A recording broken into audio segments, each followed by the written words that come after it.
Semenjak nge-gym jadi mudah jerawatan dan rambut rontok. Nah, ini biasanya ya guys ya. Again, kolesterol ini sangat diributkan. Katanya makan telur bisa kolesterolan. Makan telur pasti kolesterolan. Kalau sudah kolesterol gak boleh makan telur. Coach, kalau olahraganya nggak ke gym, cuman olahraga di rumah, ada potensi buat kurus gak? Semenjak nge-gym jadi mudah jerawatan dan rambut rontok. Nah, ini biasanya ya guys ya. Erat hubungannya dengan pola makan. Kalau jerawatan dengan higienis. Bukannya aku bilang kamu jorok ya. Tapi bisa jadi alat-alat olahraga yang gak dilap, handuk yang sharing gitu ya. Yang bisa menyebabkan ini semua. Atau mungkin saat kamu perjalanan ke gym terpapar oleh polusi yang bisa menyebabkan kamu jerawatan. Ada kemungkinan. Aku tidak akan menutup kemungkinan bahwa pola makannya mungkin yang bisa dibenerin. Ada kemungkinan juga saat kamu ke gym, kamu mulai melihat orang-orang mengonsumsi protein sebanyak itu. Dan satu, ada dari protein ini yang kamu alergi, yang menyebabkan kamu jerawatan. Ada kemungkinan. Kalau rambut rontok, mungkin kamu berpikir bahwa kamu sudah nge-gym nih. Sayang kalau makannya banyak, jadi kamu makannya sedikit banget. Tapi sedikitnya itu keterlaluan sedikit. Yang menyebabkan gangguan hormon dan alhasil kamu mengalami malnutrisi ya. Bisa jadi. Dan menyebabkan rambut kamu yang rontok. We don't know.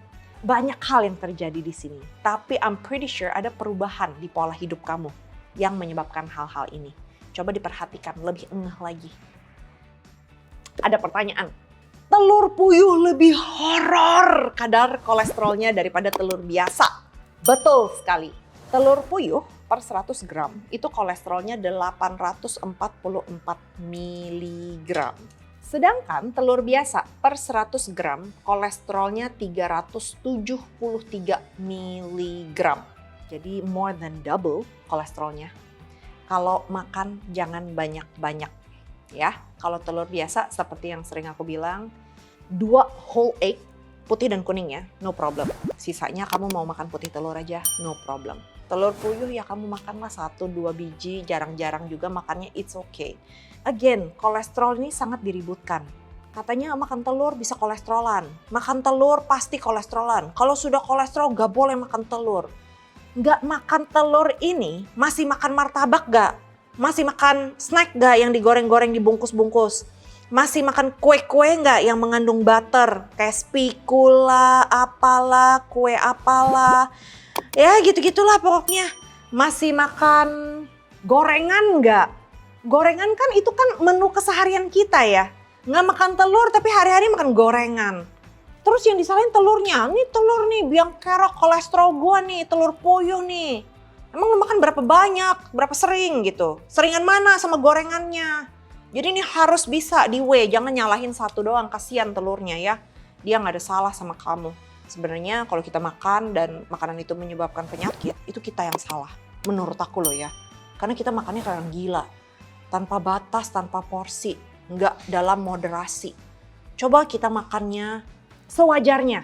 Itu pasti juga akan lebih menyehatkan menurutku. Dulu kita pas masih kecil emang sering sih ya.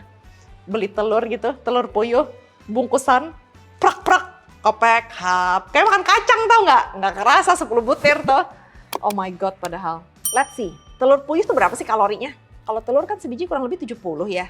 Tapi itu pun cuma 50 gram. Berarti kalau 100 gram kurang lebih 150 kalori. Kalau telur puyuh 100 gram, 158 kalori juga guys. Per 100 gramnya kurang lebih sebenarnya kalorinya sama telur. Hanya saja kandungan kolesterolnya memang lebih tinggi.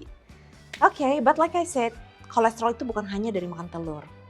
Kalau kamu nggak makan telur tapi kamu nih gorengannya kenceng banget, snack kamu kenceng banget, butter kamu kenceng banget dari kue-kue ya. Itu pasti akan membuat kamu lebih kolesterolan ketimbang telur kamu. Karena kamu nggak mungkin makan telur sampai segitunya. Coach, kalau olahraganya nggak ke gym, cuman olahraga di rumah, ada potensi buat kurus nggak? Kenapa tidak? Hampir semua atau bisa dibilang banyak sekali member GGL itu mendapatkan body goals mereka dengan berolahraga di rumah. Mereka berolahraga di rumah, menerapkan pola makan yang kita ajarkan di GGL dengan program olahraga yang kita ajarkan di GGL. Mereka pakai beban sendiri-sendiri di rumah, mereka bisa dapetin body goals. Kalau kalian nggak percaya, lihat aja sendiri. banyak sekali dari mereka, kebanyakan saat setor video olahraga, itu semuanya pada di rumah. Cara melakukan olahraganya dengan pola makan yang kita ajarkan, itu semuanya bisa dapat body goals. Daripada kamu harus ke gym karena kamu berpikir olahraga di gym itulah yang efektif. Ternyata olahraganya ngaco misalnya gitu ya. Karena kamu kan nggak tahu cara berolahraga yang benar, yang efisien gimana, yang efektif gimana, terus pola makan juga nggak diimplementasikan, akhirnya kamu nggak dapat hasil. Mendingan kamu benar-benar fokus jalanin program kita dengan benar, walaupun itu di rumah, no problem.